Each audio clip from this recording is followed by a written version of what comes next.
Hey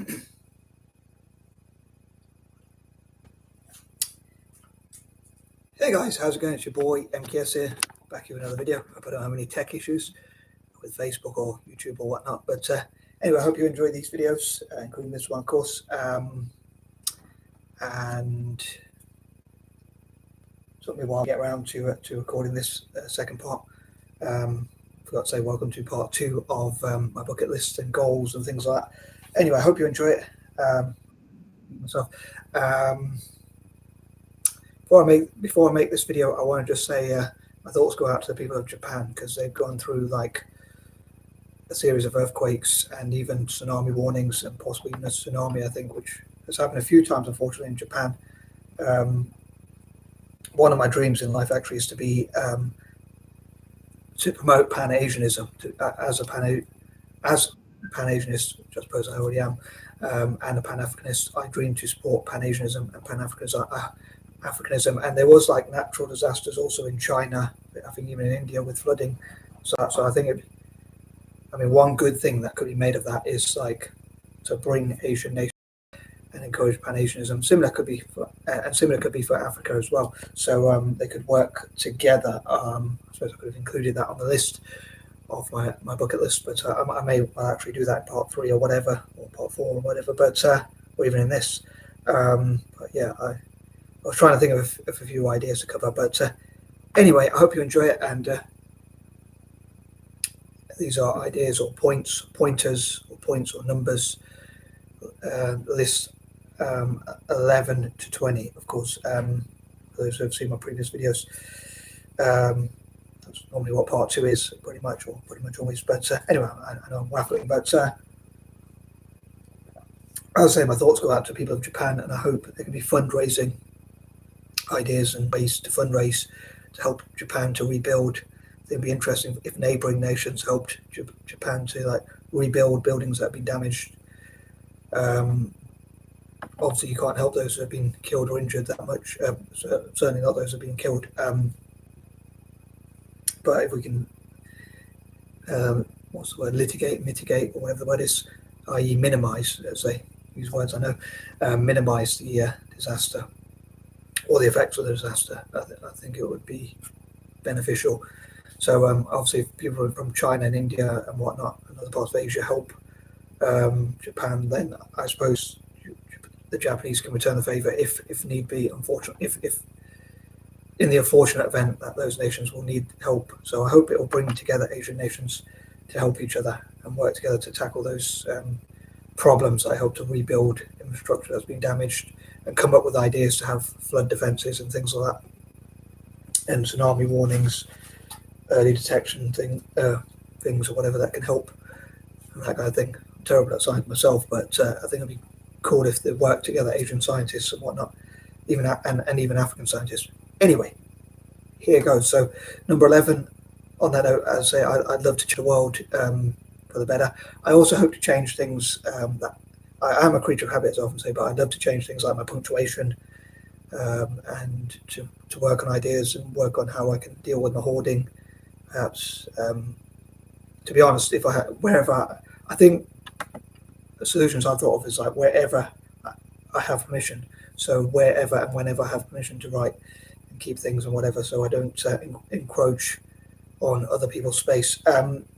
One thing I was checking on, like on something on Facebook where, which was the dyslexia conference, the conference on dyslexia and talent, and I tried to send them a few messages, and I fear they got the wrong impression and deleted me for whatever reason, or blocked me from posting messages. I don't know if I sent too many, or like even voice tips or whatnot, or my videos, shared things like that.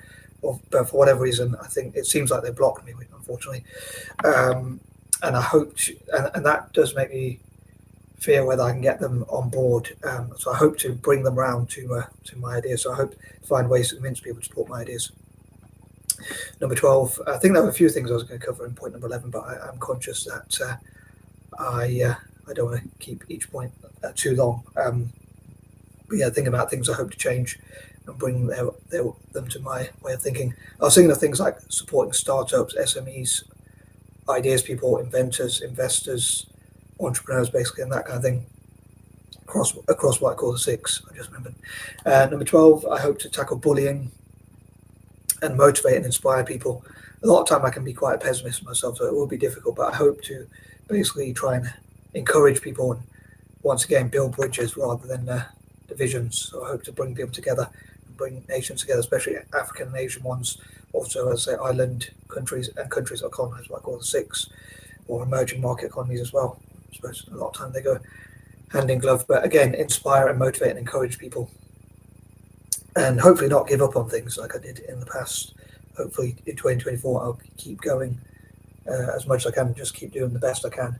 A lot of time I sort of feel that I need an end goal. I need to know that it's going to work out. So that's why I struggle to get my ideas on paper or things like that. But I hope to keep going. Because say number 13, one of my bad traits, I suppose, when I write things and I enter or type things or make things, including videos, I suppose I want them to last for as long as possible, and I want them to be like just so. So that's one weakness I have. So like I get frustrated when my writing gets deleted for whatever reason, or people block me or whatever, or if they misunderstand me and my communication style or whatnot. But yeah, if I make a video and it doesn't upload properly or things like that, I get frustrated. Or if stuff I wrote or typed up gets destroyed or doesn't get posted properly or whatever, gets deleted or whatever, I get frustrated. Again, one of the selfish things I want to do on a note is to support Italian football, as I often say. I often include that in number 13 because it's like a selfish thing. And number 14, I hope to solve problems. And again, I think that's like working with neurodiverse people. It's quite a good dyslexic strength to solve problems and that kind of thing. So I hope we can showcase what neurodiverse people can do and how we can solve problems. Number 15, another thing I could have said in point number 11 is like changing perceptions. I often say that one. So I'm conscious of repeating myself, but I'd love to change perceptions. Like I found out a lot of things about dyslexia and other neurodiverse conditions, which I often talk about.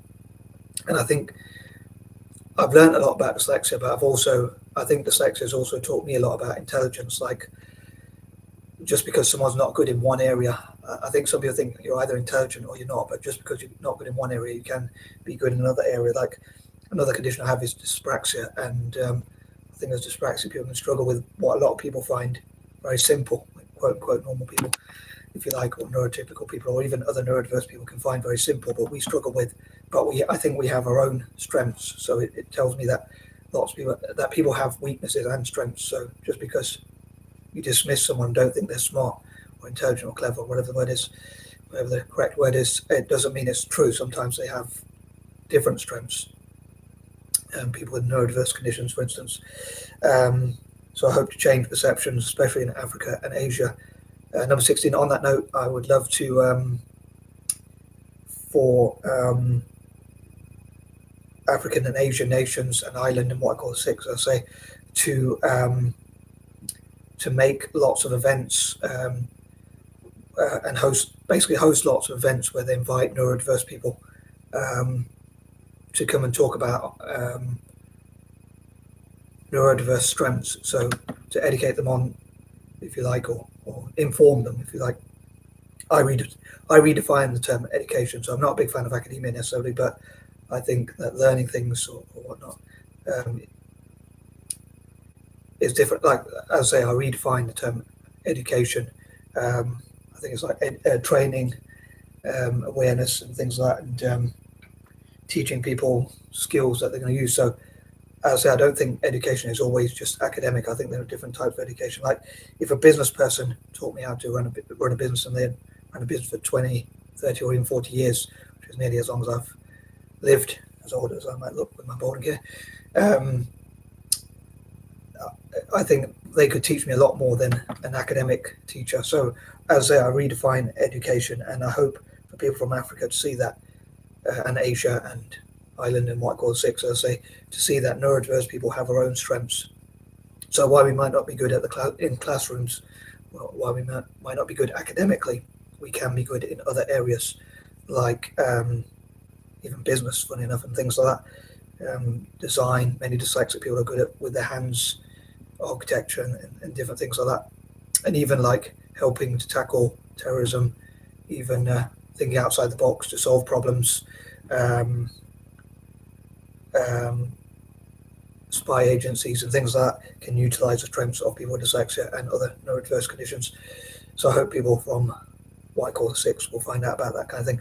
Number 17, using my imagination, I would love to create the neurodivergent billionaires network. I think I often forgot to talk about that over Christmas and like how that would be part of my Christmas wish list. But I think it'd be pretty amazing if Asian and African nations, an island, and again what I call the six, could host events and bring together neurodiverse billionaires to invest in parts of Africa and Asia and showcase what we can do, what they can do, rather. Not that I'm a neurodiverse secret billionaire or anything, unfortunately. But if I was, I'd probably just invest in a town football or even donate to a town football and Celtic and things like that, and other causes which we'll talk about. But it'd be pretty cool to imagine and hopefully to put into practice. I know I imagine a lot of things and dream a lot of things.